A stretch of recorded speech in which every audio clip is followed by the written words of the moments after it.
And now, Death Valley Days.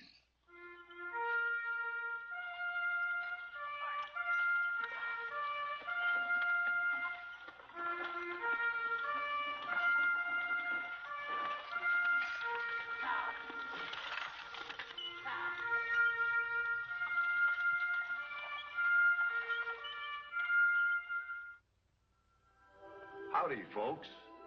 I'm the Old Ranger, and I have another interesting true story for you about the historic Death Valley country. The year is 1904. The whole Death Valley region is seething with excitement over some big discoveries in the Funeral Mountains. Prospectors are swarming everywhere. New strikes coming in fast.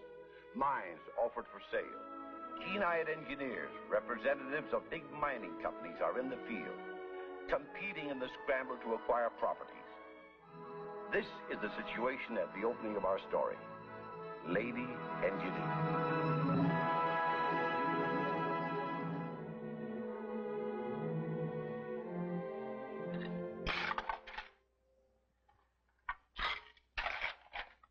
Why, Mr. Kramer, you've hardly touched your breakfast. It's not bad news. That depends. I just received this letter from the Big Four office in San Francisco. Mary Granger, E.M. That stands for mining engineer. A woman mining engineer? She's coming out here? What for? To get field experience. She's the boss's daughter, Ivy, and well-trained. Graduated from one of the best schools of mines in the country. I've known Mary ever since she was a little girl in pigtails. Well, what does she look like now? You'll see for yourself. She's arriving tomorrow. She'll be taking her meals here, I expect. Thank you, Ivy. Hello, Kramer. Morning, Evans. Morning, beautiful. Oh. Mr. Evans, guess what the Big Four is doing? Pass me the prunes and tell me. They're sending out a woman engineer. A woman? Who is she? Her name's Granger. The old man's daughter? Yes. He must be losing his mind. I thought you'd be interested, knowing what rivals Alpha and the Big Four are. Well, what would you like for breakfast, Mr. Evans? Anything, sweetheart, anything. It'll all taste like duck soup.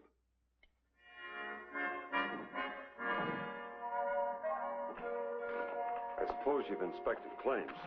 It was part of our field work in college. These properties are up for real money. It's not students who are pitting their brains against yours. It's big mining companies like Alpha, loaded with Eastern capital. You haven't much confidence in me, have you, Mr. Kramer? Just trying to point out to you that the situation has changed since your father first started the Big Four. Oh, and you can call me Justin. Thank you. We're up against the stiffest kind of competition here, Mary. That Alpha crowd is buying up everything they can lay their hands on. Well, then hadn't we better get going? Wherever we're going.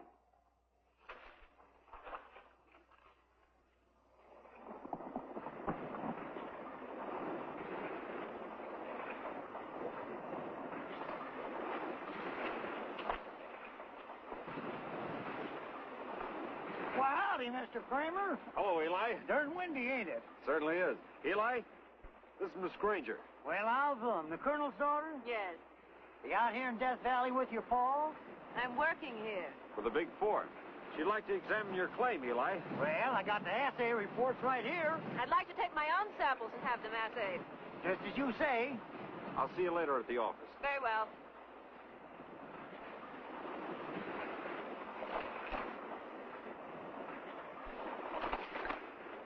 I see you call your claim the world beater. On account of how it is. Richest deposit's been uncovered in Death Valley since the Key Wonder. Worth all... I'll be the judge of that. Chip off the old block, ain't you? I hope so. I remember they used to say plate with ore samples and little girls instead of blocks. I did. And I learned arithmetic by weighing nuggets on gold scales.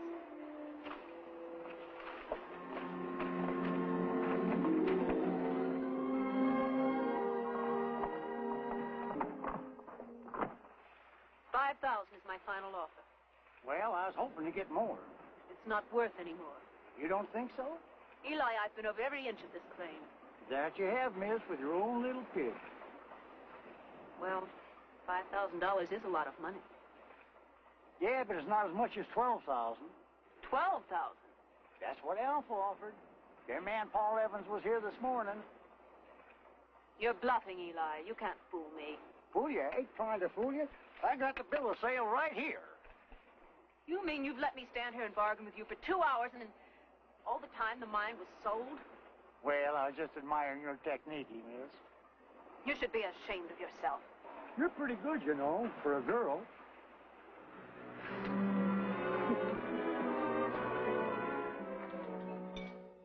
And for 2 hours, Eli argued price with her when he already had it sold.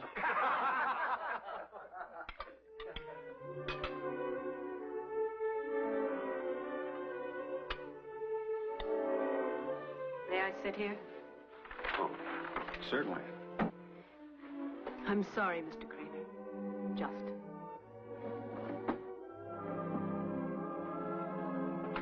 Will you introduce me? The stranger? Mr. Evans. I've been wanting to meet you, but we always manage to miss each other. I'm either too early or you're too late. Will you excuse me? You know, I've heard of sending a boy to market. The Big Four sends a girl. Don't forget, Evans. She's the old man's daughter. And whether you think so or not, she knows her onions.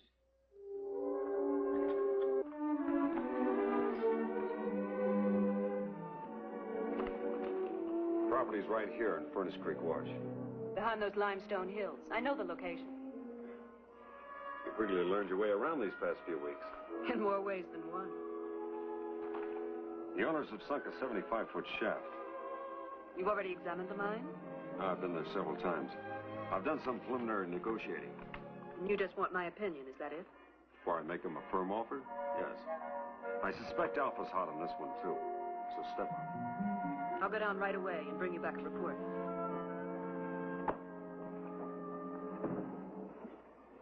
I'm ready to write you fellows out a check right now to bind the bargain. Start writing. Hold on, Tom. You've got that other iron in the fire, don't forget. We can't wait forever on that. Yeah, but Kramer said... Oh, so it's the Big Four. Yeah. They're sending up another engineer today to take a final look. He'll never top Mr. Evans' offer. Just the same, we told him we'd hold off. You say that other engineer's due today? Any time now. That's not Mr. Kramer himself. No, his sidekick. Oh, well. In fairness to everyone, suppose we do this. Let's set a deadline. Say sundown tonight. That's fair enough. It's all right with me. Good. I'll be at your shack at sundown to get your answer. Meanwhile, I'll go on up to the Ruby Lou. It's another claim we're working. I'll wait here for the Big Four engineer. Fine.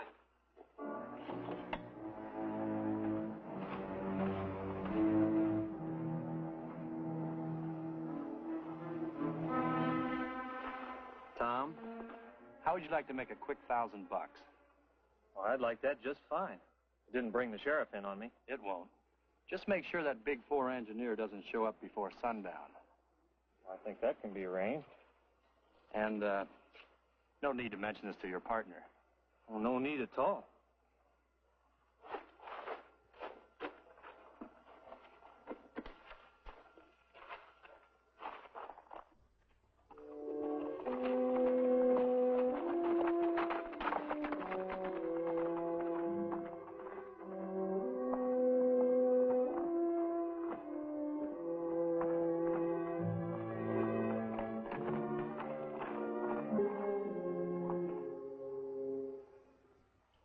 Kind of awkward, you turning out to be a woman. There's no sex in mining, Mr. McKinney. Now, what I mean is the only way we got to getting down the shaft is in the ore bucket. I've ridden in ore buckets all my life. If my partner was here, one of us could go down with you. I prefer to go alone. Yes, ma'am. Careful now. Hold tight. You got your flashlight? Of course. I know what I'm doing, Mr. McKinney. Oh, that's good.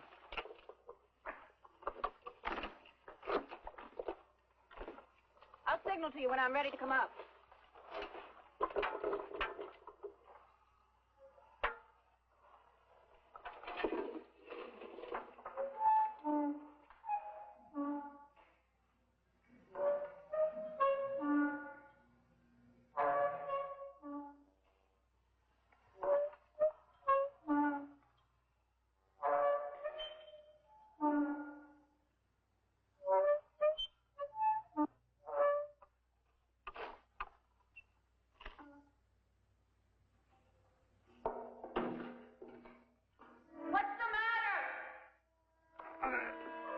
Something's stuck. Can't you fix it? I'm trying to. I'm afraid if I force it, the whole darn thing will give away. Don't do that. There's a big drop below me. Yeah, it's about 50 feet at least. Better hold me up again. Can't punch the thing either way. I better go fetch my partner. This looks like a job for two. But don't leave me down here. He's only a couple of miles from here. Don't leave me. Stop! Mr. McKinney! You'll be all right. That rope's good and strong.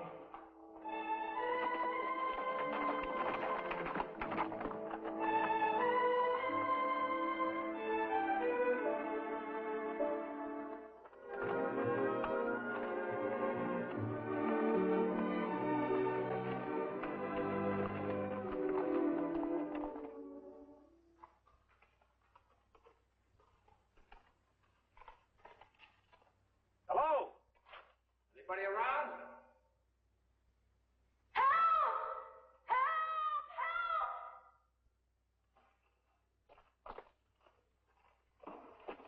Mary, what happened? The windows got jammed. Tom went to fetch his partner. Oh, just to thank heaven you came. You sit tight. Sit tight. What do you think I've been doing for the past 4 hours?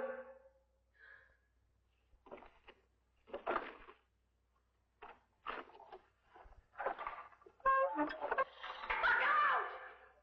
There's nothing wrong with this crank. It works perfectly.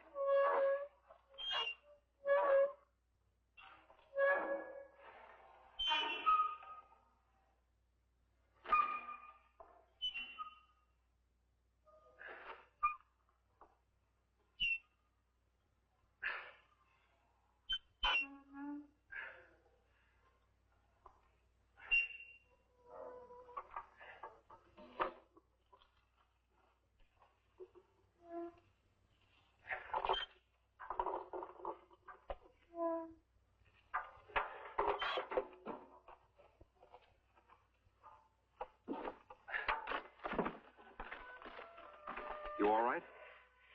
So he did it on purpose. I thought there was something awfully queer about this. You didn't pass any of the Alpha crowd on the way over here. No. Justin, you don't believe I wouldn't put any kind of skullduggery past Paul Evans. Come on, let's get over to Tom and Jerry's shack.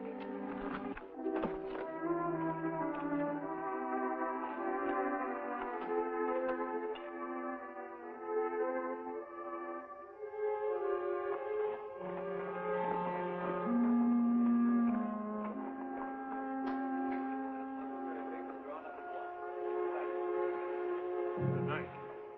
Hello, Kramer. Good evening, Miss Granger. Lovely night, isn't it? Did you enjoy the sunset? No, I missed it. Too bad it was magnificent. That's all right. There'll be others. Those we won't miss. Good night.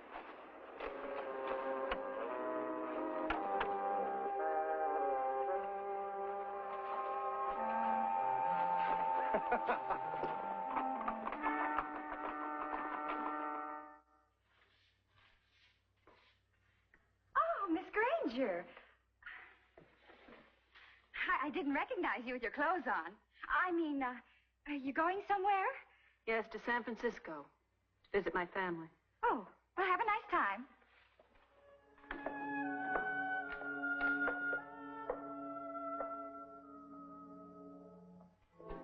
Mary? I was just on my way over to see you. Well, you sure look nice. This is awfully short notice, I know, but I'm resigning my job. Because of what happened yesterday? I've been a dead loss to you, Justin. I failed completely. I've let my father down, too, which makes me feel terrible. Nobody wins all the time, Mary. You gotta expect setbacks. But this is no place for a woman. Well, I won't argue with you there. Then you don't think I'm a quitter. No. If I were in your place, I'd want to go to San Francisco, too. And have the kind of a life a glamorous girl should have.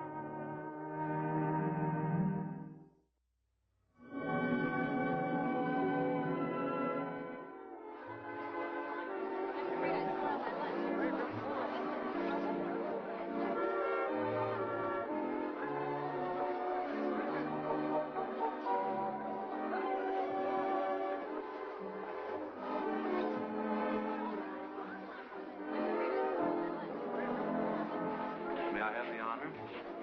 Mr. Evans.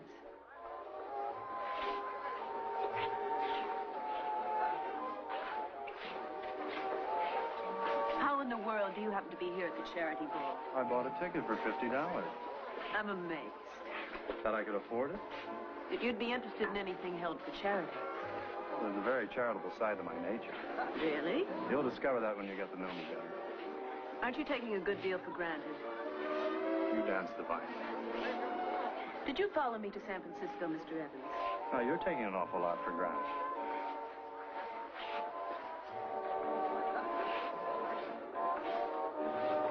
I did see your name in the paper as one of the patronesses for this ball. Well? I admire you more than any girl I've ever met. You have brains and courage, and you're very beautiful. Compliments from the enemy camp. We don't have to be enemies. We can be friends. Don't tell me you'd like a job with the Big Four. Mary. You'd have to ask my father about that. Will you listen to me? Only if you don't talk business. When are you coming back to Death Valley? I'm having a wonderful time here, being a butterfly. But you are coming back. I've made no plans. Miss Granger, please. Thank you.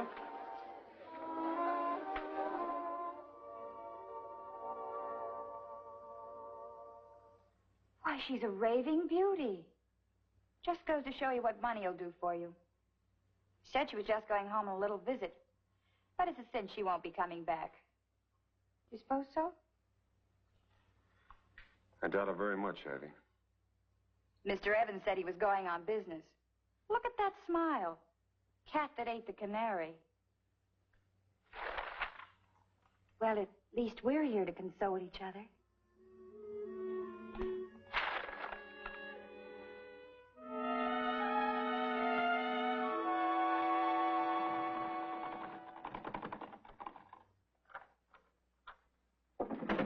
Hey, Smitty, come in here. You called, sir? Mary, Hello, Justin. you've come back. I couldn't stay away. Oh, Mary. I realized I'd been a quitter. Oh. You want your job again? If you'll take me. Well, here, sit down. By the way, here's a wire for you from Father. They caught up with me at the stage depot. He's giving me carte blanche on the blue bottle deal. Blue bottle? Uh-huh. It's a new strike up beyond Daylight Pass. The richest one yet. Big Four's got to get it. Says to use my own judgment as to price. It's going to back me up to the limit. That must be the property Paul was hinting at. Mm-hmm. I understand he's on tenterhooks, too, waiting for authorization. You been hearing from him? He writes. Quite often.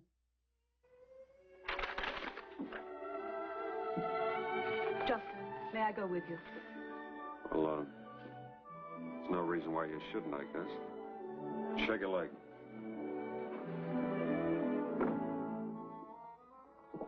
On account of being Sunday, the office in New York was closed, but they've got my wire by now, and I expect an answer right away.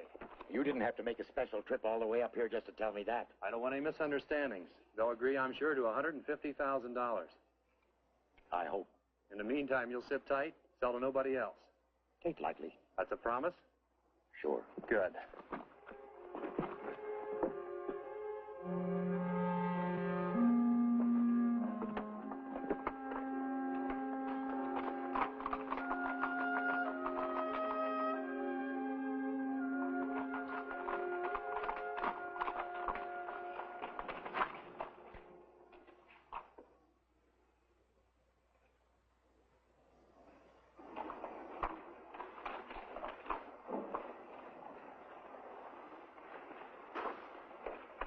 Sorry, I ain't entertaining any more offers.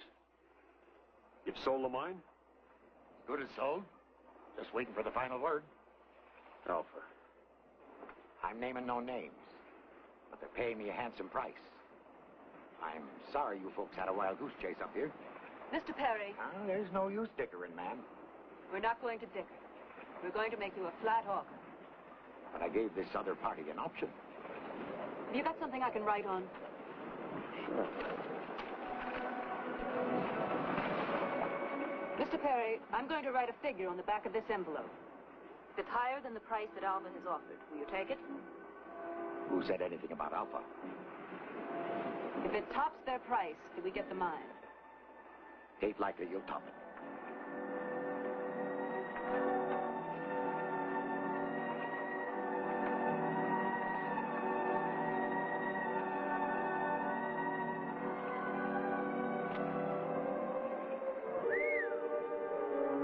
Well, Mr. Perry?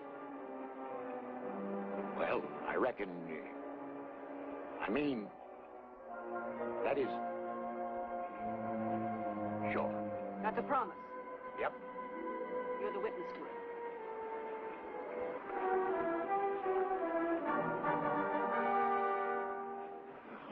$199,999. How did you ever come to set a price like that? I like writing nines. Hey, what kind of a deal is this? It's on the level, Perry. This lady's the old man's daughter. No. By Harry, ma'am, you own it.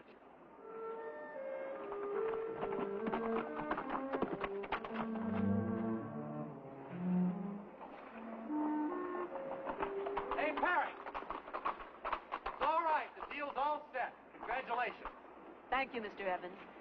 We're pretty happy about it ourselves. Temporary bill of sale to the Big Four. The Big Four?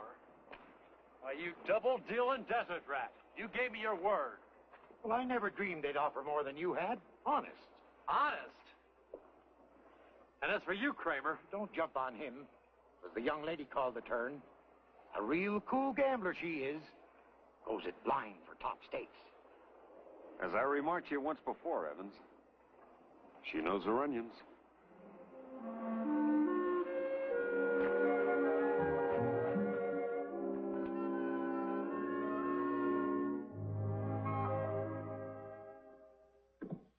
Paul? You wanted to talk to me? Yes. I don't blame you for being sore at me. Perry, I'm sore at. To you, I take off my hat. That's very charitable of you. You remember that night at the ball? I told you I had a very charitable side to my nature. I said, too, I wanted to be friends. Now I want more than that. I want to be partners. Partners? We'd make a great combination, Mary. Together we could lick the world, Evans and Granger. Or Granger and Evans. Sure, whichever. I'm afraid I'm rather dense, Paul. Are you proposing? Darling. I'm sorry, Paul. The answer is no. I'm afraid I put it very badly. On the contrary, you've made everything quite plain, including myself. Good night, Paul. Mary. Well, gave you the mitten, did she? Well, cheer up. There are other fish in the sea.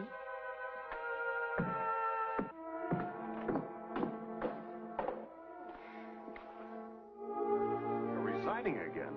Yes. For good this time. Why? Why in the name of good sense when you just pull off a coup any man would be proud of? You wouldn't understand. Look, you wanted to prove yourself as a mining engineer. Well, you have. Mary Granger, E.M. But what about M.E.? What do you mean? Me. Mary Granger, 24 and single. There's no satisfaction in beating men at their own game, Justin. I'm going back to San Francisco to try to be a success as a woman. You don't have to go to San Francisco, darling. You've got that chance. Right here.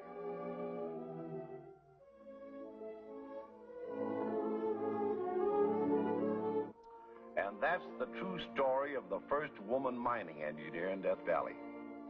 And for all I know, the last.